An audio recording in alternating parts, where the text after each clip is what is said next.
Dears, তোমরা কেমন আছো? আশা করছি তোমরা সকলেই খুব ভালো আছো। আর আমি আছি, চলছে, মোটামুটি চলে যাচ্ছে। কারণ যা গরম পড়েছে, গরমে আর ভালো থাকা মোটেও যাচ্ছে না। আর আমি চলে এসেছিলাম মায়ের কাছে। আর মায়ের বাড়িতে গিয়ে তো সে তেমন কিছুই করি না, তেমন কোনোই কাজ নেই। তো ভাবলাম ছোট্ট করে কি করছি না করছি ছোট্ট করে একটু তোমাদের সাথে মিনি ব্লগ শেয়ার করা যাক। তো সেই ব্লগের জন্যই সকালবেলা তো চাটা খেয়ে নিয়েছিলাম, তো সেটা আর তুলিনি। তো তারপরে কিন্তু এখানে সুজির উপমা বানানো হবে, তো সেই জন্য দিদি কাটছিল সবজি, আর আমি এদিকে কিন্তু দিদির সাথে গল্প করছিলাম। আর ফোনটাও মাঝে মাঝে দেখছিলাম, হাসাহাসি করছিলাম দিদির সাথে। তারপরে তো ফাইনালি সুজির উপমা তো রেডি হয়ে গেছে। আর মাম্মা অতটা খেতে ভালোবাসে না সুজির উপমা, কেননা বাড়িতেও একদিন বানিয়েছিলাম, খাইনি। তারপরে তো আর এনার্জি লাগে না কিছু করার জন্য, কারণ মাম্মাম সেভাবে কিছু খেতে চায় না। আর যা প্রচণ্ড গরম পড়েছে, এই গরমে তো মনে হয় না কিছু করি।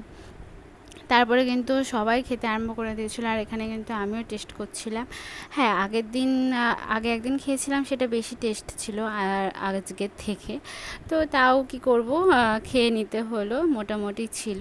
তারপরে কিন্তু স্নান টান করে চলে আসলাম। আর মায়ের বাড়ি থাকলে কিন্তু সেরকম কোনো কাজ থাকে না, শুধু বসে বসে গল্প করো আর ল্যাদ খাও, এরকম একটা ব্যাপার। তো এখানে ছেলে বাজাচ্ছিল তবলা, তো সেটাই তোমাদের সাথে একটু শেয়ার করলাম। কারণ হচ্ছে ওর তবলা ক্লাস অনেকদিন কামে যাচ্ছিলো, এখানে তবলা একটা কিনে রাখা আছে, তো সেই তবলাটাই বাজাচ্ছিল। আর আমি তো এখানে প্রচণ্ড গরমে হাঁসফাঁস করছি, স্নান টান করার পরেও মনে হচ্ছে গরমে একদম পাগল হয়ে গেলাম। আর মাম্মামকে কোনো কথা বললে তো কোনো কথা শোনে না, আর ও চুপচাপ দাঁড়িয়ে দাঁড়িয়ে দাদার তবলা বাজানো দেখছিল। আর এখানে দেখো প্রসাদ দেখাচ্ছি, এখানে পুজো ছিল, মার একটু উপোস ছিল, জয় মঙ্গলবার। আর এই ভিডিওটা কিন্তু কয়েকদিন আগের, বুঝতেই পারছো।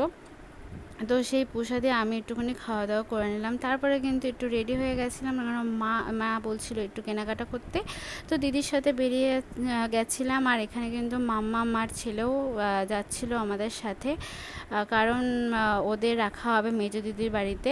তো আর একটু পরে মাও চলে আসবে, মা বললো তুই ওদের নিয়ে যা, ওরা এখানে একটু খেলাটেলা করুক দিদিদের বাড়িতে, আমি হচ্ছে একটু পরে যাব।